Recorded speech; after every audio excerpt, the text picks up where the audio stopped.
So I'm back out after my break, and my task is to complete taking up the grass in that square area. So I'm gonna match that side over there with that side over there.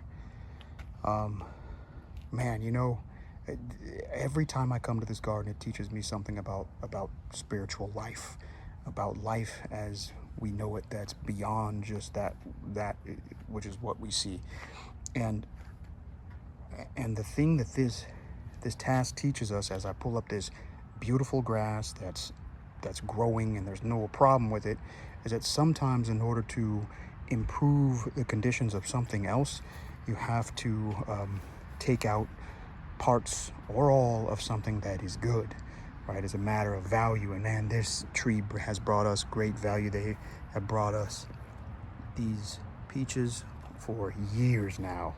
So you already know what I'm gonna do with that grass.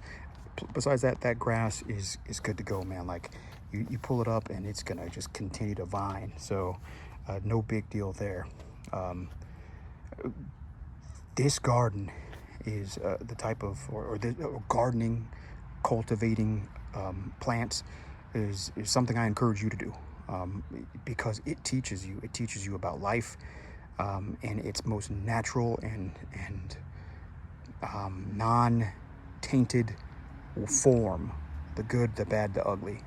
In your life, if there's something that's good that's going on and you have to get it up so that you might grow some other place in your life, do not hesitate. Do not hesitate for one moment to do that. Take advantage of that. Do that as soon as you can.